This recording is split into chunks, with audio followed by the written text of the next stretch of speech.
शहर में दिनेश नामक एक आदमी एक बड़ी कंपनी में नौकरी करता था। उसको अपने माता पिता से और दोस्तों से बहुत लगाव था। दिवाली के कारण उसके कंपनी वाले सबको छुट्टी देते हैं और उसी खुशी में वो उसके गांव जाता है। घर पहुंचते ही अपने माता पिता को देख वो बहुत खुश होता है। माँ, पापा कैसे हो? हम ठीक है बेटा, हमें बहुत खुशी है कि तुम दिवाली के लिए घर आए। मैंने तुम्हारे पसंदीदा व्यंजन सारे बनाए हैं। सच माँ? मुझे इसीलिए ये त्योहार बहुत पसंद है। मेरा मनपसंद खाना खा सकता हूँ और क्योंकि दोस्तों का भी छुट्टी होता है, उनसे भी मिल पाऊंगा। वो ऐसे बात कर ही रहा था कि उसके दोस्त उसके घर आते हैं। दिनेश उन्हें देख बहुत खुश होता है। अरे यार दिनेश, कैसा है तू? अरे मैं ठीक हूँ यार, तुम सबको यहाँ देख मुझे बहुत खुशी हो रही है। तुम सब कैसे हो? हम भी ठीक है दिनेश, दिवाली के लिए छुट्टी मिली है, इसी कारण हम सब यहाँ आ पाए हैं। अरे हाँ यार, और हाँ, मुझे तुम सबको एक खुशखबरी बताना है। मैंने इस दिवाली के लिए खुद से एक विशेष दिवाली रॉकेट बॉम्ब तैयार किया है। जब वो आसमान में फूटेगा तो तुम लोग उसकी रोशनी को देख चौंक जाओगे। क्या सच में?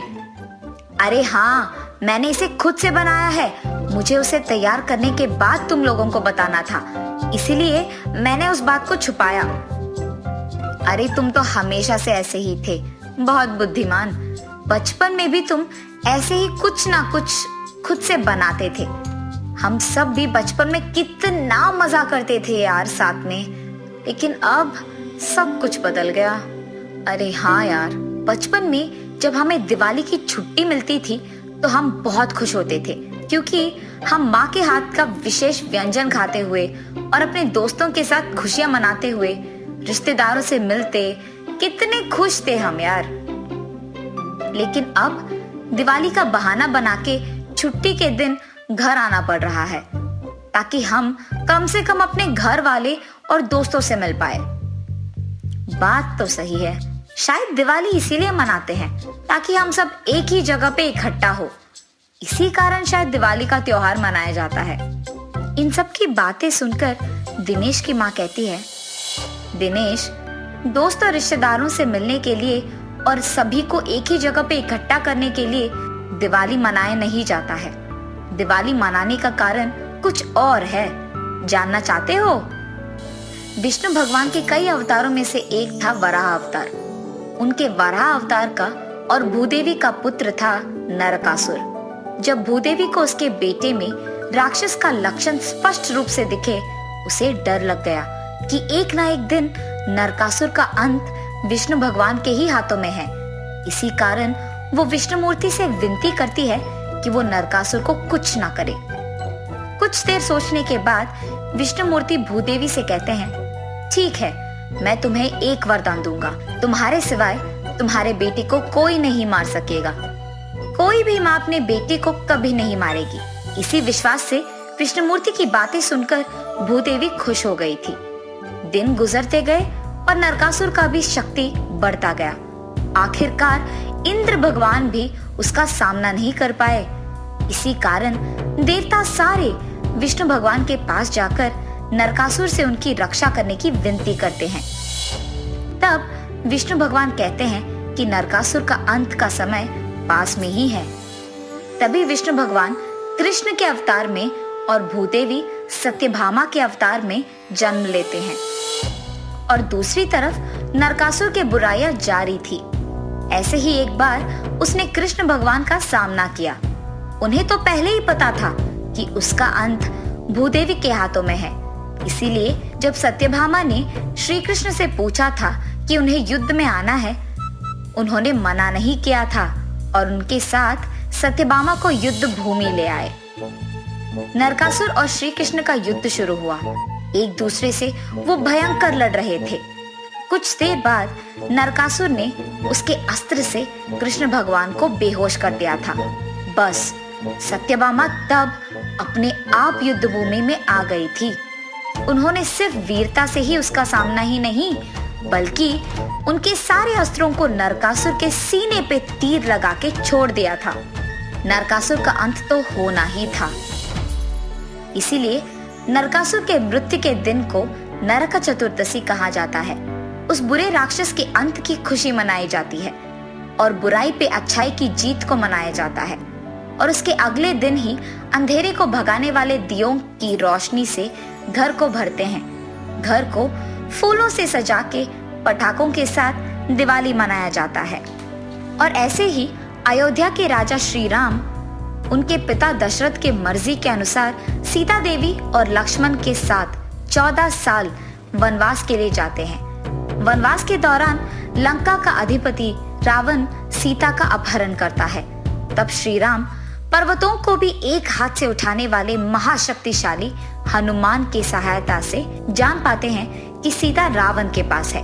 उसके बाद श्री राम वानर सेना की मदद से रावण से युद्ध में जीतकर सीता देवी के साथ वापस अयोध्या लौटते हैं।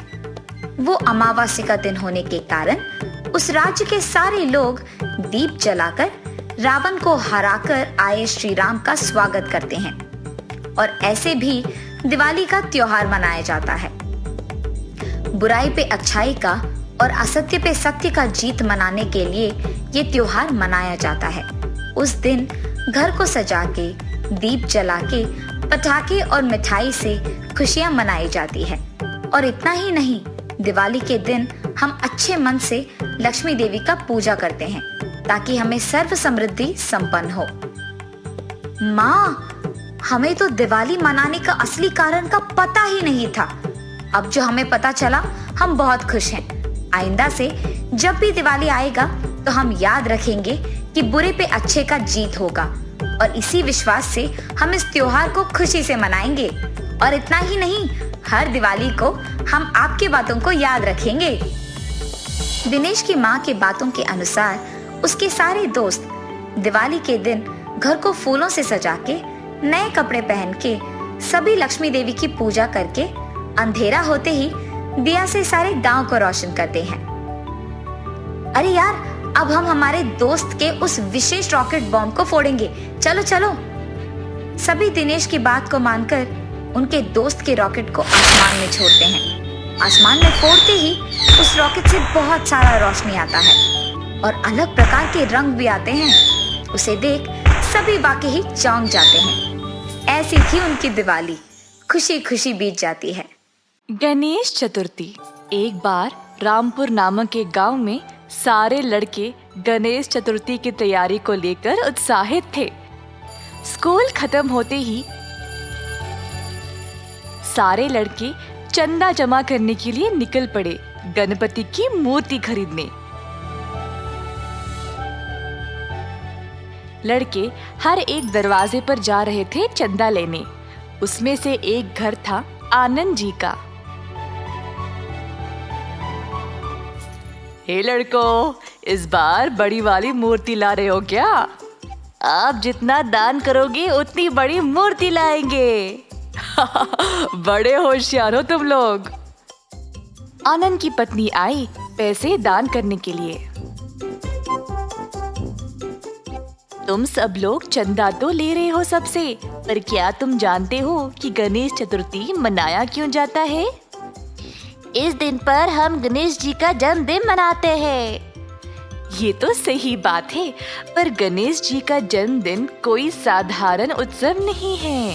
पार्वती देवी ने गणपति को बनाया है। शिव भगवान की अनुपस्थिति में पार्वती ने चंदन के मिश्रण से गणपति को बनाया और उसको पहरेदार की तरह रखा जब वह स्नान करने गई। जब वह स्नान में थी तो उसी दौरान भगवान शिव की लड़ाई गणेश जी के साथ हो गई, क्योंकि उन्होंने शिव जी को अंदर आने नहीं दिया अपने माँ के आदेश के अनुसार। गुस्से में आकर शिव भगवान ने गणेश का सर काट दिया। जब पार्वती ने देखा तो उसने काली माँ का रूप लिया और पूरी दुनिया को नष्ट करना चाहा। सब लोग परेशान हो गए और शिव भगवान के पास गए ये विनती करने के लिए कि वह काली माँ के गुस्से को ठंडा कर दे। फिर शिव जी ने अपने लोगों को ये आदेश दिया कि उस बच्चे का सिर लेके आए जिसकी माँ ने उसको छोड़ दिया है। लोगों को सबसे पहले एक हाथी का बच्चा ही मिला, तो उन्होंने हाथी के बच्चे का सिर काटा और शिव जी के पास ले आए। शिव भगवान ने तुरंत सर को गणेश जी के शरीर पर रख दिया और उसको वापस जीवित कर दिया। काली माँ का गुस्सा खत्म हो गया और पार्वती देवी वापस अपने असली रूप में आ गई। सब देवताओं ने गणेश जी को आशीर्वाद दिया और यही दिन को आज हम गणेश चतुर्थी के रूप में त्योहार मनाते हैं। ये कहानी सुनकर सारे लड़के हैरान होकर एक दूसरे को देखने लगे। गणेश चतुर्थी तो परसों है ना? हाँ, हम इसी कहानी पर एक नाटक पेश करेंगे। बाकी के बच्चे भी खुशी से कूदने लगे। आ गया गणेश जी का त्योहार का दिन। ये त्योहार 10 दिनों तक मनाया जाता है और पहले दिन गणेश का एक मिट्टी का पुतला हर घर में रखा जाता है। सारे घर को फूलों से सजाया जाता है। मंदिरों में बहुत सारे भक्त पूजा पाठ के लिए आते हैं। सारा परिवार एक साथ इस त्योहार को मनाता है। समुदाय के लोग बड़ा मंच बनाते हैं गणेश भगवान की बड़ी मूर्ति रखने के लिए, ताकि सब लोग इस जश्न में भाग ले पाए। इसी प्रकार रामपुर गांव में भी गणेश चतुर्थी के दिन हर कोई, बूढ़ा बच्चा, सब एक साथ आए इस त्योहार को मनाने के लिए। उन्होंने एक बड़ा सा मंच बनाया और उसको सजाया और गणेश भगवान की एक बड़ी सी मूर्ति को उस मंच पर रख दिया।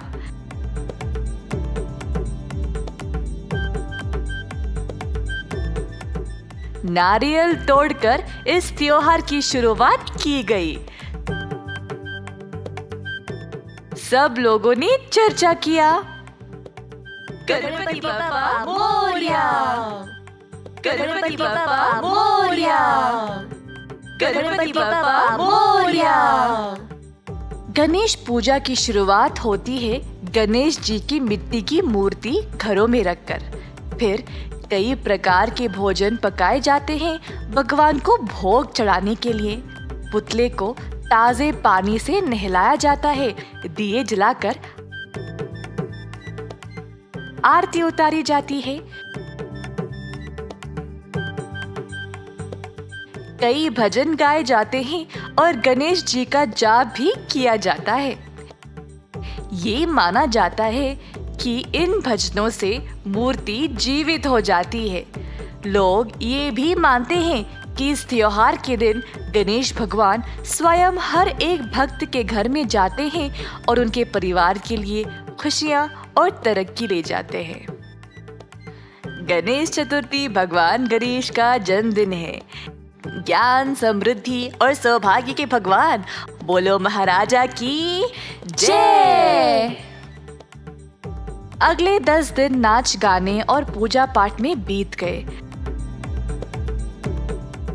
आखिरी दिन पर भगवान गणेश को बाहर लिया गया।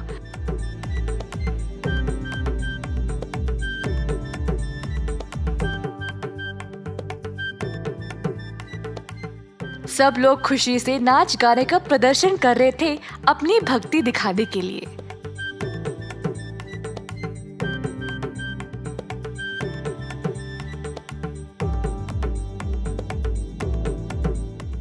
अंत में गणेश जी की मूर्ति को पानी में विसर्जन किया गया और सब लोग प्रार्थना करने लगे।